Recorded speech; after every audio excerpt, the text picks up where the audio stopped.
ये कहानी एक सच्ची घटना पर आधारित है जो हमें एरिक लिडेल नाम के एक फ्रीडम फाइटर की जिंदगी के बारे में बताती है। एरिक ने 1924 के ओलंपिक खेलों में 400 मीटर की दौड़ में गोल्ड मेडल जीता था, पर जब कई अमेरिकन कंपनियों ने उसे अपना खेल जारी रखने का ऑफर दिया तो वो सबको इनकार करके चाइना चला गया। असल में एरिक का जन्म चाइना में हुआ था, इसलिए उसने वहाँ वापस जाकर ईसाई धर्म का संदेश फैलाने का फैसला किया। वहाँ उसने फ्लोरेंस मैकेंजी नाम की एक लड़की से शादी कर ली और फिर कई साल तक उसने एक स्कूल में बच्चों को केमिस्ट्री और इंग्लिश पढ़ाई। वो चाइनीज लोगों की बहुत परवाह करता था, इसलिए अक्सर गरीबों और जरूरतमंदों की मदद करता रहता। मगर जल्द ही चाइना और जापान में युद्ध छिड़ गया, जिससे देश की हालत और बिगड़ने लगी। एक दिन स्कूल में पढ़ते हुए एरिक ने देखा कि एक बच्चा लेट हो गया था। उसने खिड़की से उस बच्चे को फलों की एक टोकरी लेकर आते देखा, लेकिन तभी अचानक आसमान में कई लड़ाकू विमानों ने स्कूल के पास ही बॉम्ब फेंक दिया, जिससे उस लड़के की मौके पर ही मौत हो गई। इस घटना का एरिक पर बहुत बुरा असर हुआ था। अब जापानियों ने चाइना पर कब्जा करना शुरू कर दिया था और लोग धीरे धीरे देश को छोड़कर जाने लगे थे।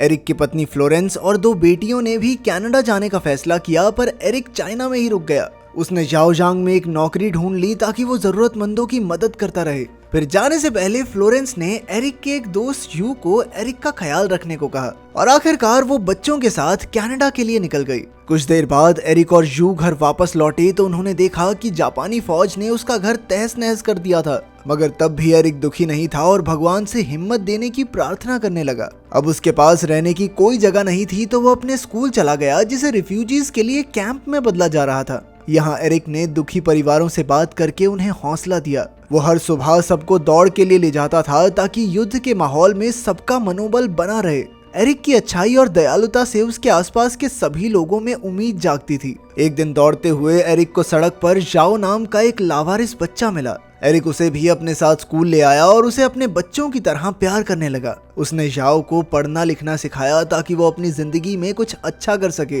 फिर एक दिन एरिक को कनाडा से फ्लोरेंस का खत आया, जिसमें लिखा था कि उसने एक फूल सी बच्ची को जन्म दिया है। उसे देखकर एरिक की आंखों में खुशी के आंसू आ गए। फिर शाम को एरिक ने अपने रिफ्यूजी दोस्तों को इकट्ठा करके अपनी बेटी के जन्म का जश्न मनाया, जिससे चारों ओर खुशियां छा गई। फिर एरिक ने यू से उसके परिवार के बारे में पूछा तो यू ने बताया कि उसका भाई शैशवैंग शहर में एक हॉस्पिटल में काम करता है और उस हॉस्पिटल में दवाइयों की सख्त जरूरत है। मिशनरीज का सारा पैसा खत्म हो चुका है और मरीजों की हालत दिन ब दिन बिगड़ती जा रही है। उनका दुख सुनकर एरिक से रहा नहीं गया और उसने अपनी आखिरी अमानत यानी अपनी पुश्तैनी घड़ी बेच दी। फिर कुछ दिन बाद एरिक और यू ने रात को छिपकर एक हॉस्पिटल से जरूरत की दवाइयां खरीदी, क्योंकि जापानी फौज ने दवाइयां खरीदने पर भी रोक लगा दी थी। खैर अगले दिन वो अपने ट्रक्स भरकर शाशवैंग के हॉस्पिटल की ओर निकल पड़े, लेकिन अचानक रास्ते में वो जापानी चेक पॉइंट पर आ पहुंचे, जहां पर हर एक चीज की जांच की जाती थी। जब एरिक और उसकी टीम को गार्ड्स ने रोका तो एरिक ने उन्हें एक पुराना अखबार दिखाया, जिसमें उसके ओलंपिक्स में गोल्ड जीतने की खबर छपी थी।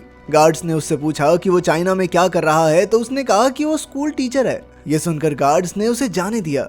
आखिरकार उन्होंने हॉस्पिटल पहुंचकर मरीजों के लिए दवाइयां पहुंचाई। फिर कुछ समय बाद जापान और यूएस के बीच भी जंग छिड़ गई।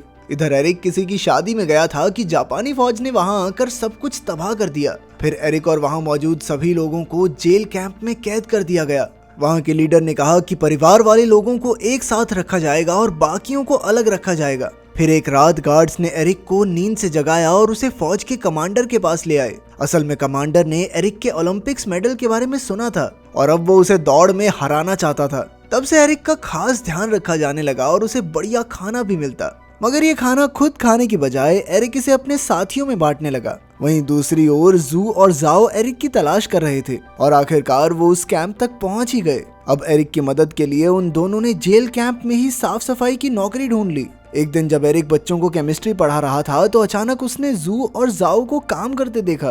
तब जू ने सामान से भरा बैग एक टावर के नीचे चिपका दिया और रात को एरिक छिपकर उस बैग को उठा लाया। जब उसने अपने साथी कैदियों के सामने बैग खोला तो उसमें ताजे फल और सब्जियां देखकर सब खुशी से नाचने लगे।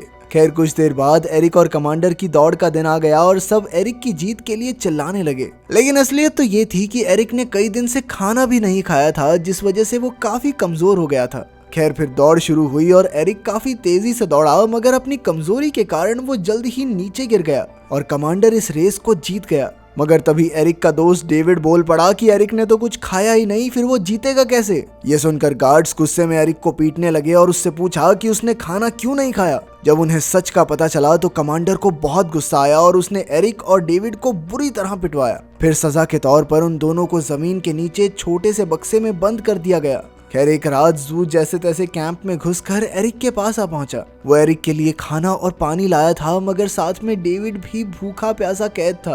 तो एरिक ने अपना सब कुछ उसके साथ बांट लिया। फिर जू ने उसे समझाया कि उसे यहाँ से भागना होगा, वरना हो सकता है कि ये जापानी फौज उसे मार डाले। मगर एरिक अपने साथियों को कैंप में सड़ने के लिए नहीं छोड़ सकता था, इसलिए उसने उनकी खातिर यहीं रुकने का फैसला किया। फिर कुछ दिन बाद एरिक और डेविड की सजा खत्म हुई और उन्हें बक्सों से निकालकर कैंप के कमरों में भेज दिया गया। उनके लौटने पर उनके साथियों ने खूब खुशियां मनाई, लेकिन अगले ही दिन से एरिक को काफी सख्त मजदूरी का काम दे दिया गया। एक दिन काम करते हुए जू उससे मिलने आया और उसने बताया कि जंग में जापान की हार हो रही है, जिस वजह से कैंप में आने वाले राशन को और कम कर दिया जाएगा। फिर जू ने कहा कि उसने जेल के कुछ गार्ड से डील कर ली है, जिसके मुताबिक वो महीने में 2 बार तारों की बिजली बंद कर देंगे, ताकि जाओ तारों के नीचे से आकर एरिक और उन गार्ड्स तक सारा खाना पहुंचा सके। उस रात जाओ सबसे नजर बचाकर कैंप में आ पहुंचा और उसने सभी जरूरतमंद कैदियों को खाना दिया। फिर अगले दिन कुछ गार्ड्स ने डेविड को अपने कमरे के बाहर सिगरेट पीते पकड़ लिया, जिसकी उसे बेहद दर्दनाक सजा मिली।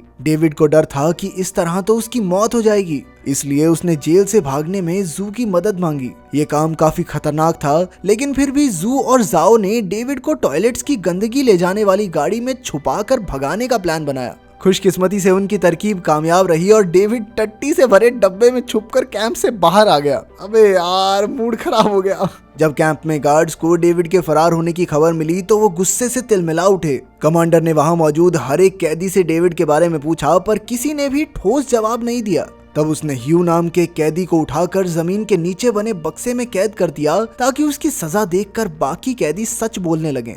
अब कैंप में सबकी मुश्किलें बढ़ती जा रही थी। एरिक की तबीयत भी धीरे धीरे खराब होने लगी और उसकी नाक से अक्सर खून बहने लगा। वहीं ह्यू को काफी समय तक कैद रखने के बाद उसे वापस कमरे में भेज दिया गया, लेकिन अब उसकी हालत भी बहुत ज्यादा बिगड़ चुकी थी। उसे जल्द से जल्द निमोनिया के इलाज की जरूरत थी, मगर किसी को समझ नहीं आ रहा था कि उसकी मदद कैसे की जाए। पर एरिक ने हिम्मत नहीं हारी। उसे पता लगा कि कैदियों में एक डॉक्टर भी है, तो उसने डॉक्टर के साथ मिलकर ह्यू की खूब देखभाल की। लेकिन जल्द ही उन्हें एहसास हो गया कि उनके पास जरूरी दवाइयां ही नहीं है। लेकिन एरिक किसी भी कीमत पर ह्यू की जान बचाना चाहता था, इसलिए उसने एक बहुत ही खतरनाक प्लान बनाया। वो फौज के कमांडर के पास पहुंचा और उसे दौड़ के लिए चुनौती देते हुए कहा कि अगर मैं जीत गया ना, तो कैंप के बाहर से दवाइयां मंगवाने की इजाजत दी जाए। पहले तो कमांडर ने उसकी चुनौती ठुकरा दी, पर बाद में उसने सोचा कि ये खाता पीता कुछ है नहीं, कमजोर सा हो गया, इसे तो बड़ी आसानी से हरा दूंगा मैं। इसलिए आखिरकार कमांडर दौड़ के लिए राजी हो गया। उसने एरिक को तैयारी के लिए 1 हफ्ते का समय दिया और एरिक बिना समय गवाए पूरी जी जान से तैयारी में जुट गया।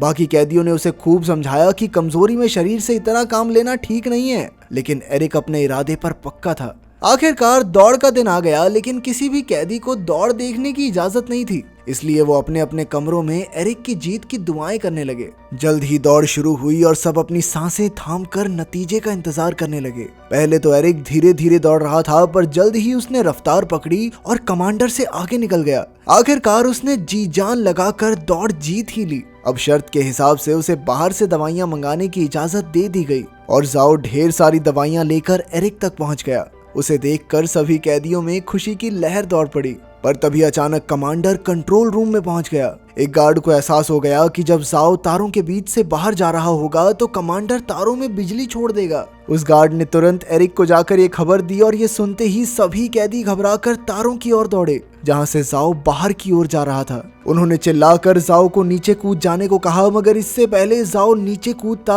अंदर से कमांडर ने तारों में बिजली छोड़ दी, जिससे जाओ को इतना जबरदस्त झटका लगा कि वो नन्हा बच्चा अपनी जान से हाथ धो बैठा। एरिक और जू ने ये दर्दनाक मंजर अपनी आंखों से देखा, जिससे उन्हें बहुत गहरा सदमा लगा। फिर कमांडर ने बाहर आकर सबको चेतावनी दी कि जो भी उसके बनाए कानूनों के खिलाफ जाने की हिम्मत करेगा, उसका यही हश्र होगा। इसके बाद यूं ही कई दिन बीत गए और आखिरकार समय पर इलाज न मिलने की वजह से ह्यू की मौत हो गई। एरिक ने हिम्मत जुटाकर ये खबर ह्यू की पत्नी कैरोलाइन तक पहुंचाई, जो इस वक्त प्रेग्नेंट थी। जब कैरोलाइन ने ह्यू की मौत के बारे में सुना तो वो सदमे में जमीन पर गिर गई, मगर एरिक ने उसे जैसे तैसे हौसला दिया। फिर कुछ दिन बाद इस साल के क्रिसमस पर एरिक को घर जाने की इजाजत मिल गई, लेकिन उसने कमांडर से बात करके अपनी जगह कैरोलाइन को घर भेज दिया ताकि वो बिना किसी परेशानी के अपने बच्चे को जन्म दे सके। आखिरकार एक दिन अचानक से एरिक की ब्रेन ट्यूमर की वजह से मौत हो गई। कैंप के सभी कैदियों ने उसे पूरी इज्जत के साथ दफनाया और उसके किए हुए संघर्ष को सलाम किया। वहीं जू ने भी कैंप के बाहर से रोते हुए एरिक को श्रद्धांजलि दी। एरिक के मरने के 5 महीने बाद ये खबर आई कि जापान ने युद्ध में घुटने टेक दिए हैं और अब वो सभी आजाद हैं। आखिरकार जिस दिन का उन्हें इतने सालों से इंतजार था वो दिन आ ही गया। उस दिन उन सब ने जश्न मनाया और अपने सबसे प्यारे साथी एरिक को याद किया। अगर वीडियो पसंद आई तो लाइक कर देना, चैनल को सब्सक्राइब कर देना। मिलते हैं अगली वीडियो में।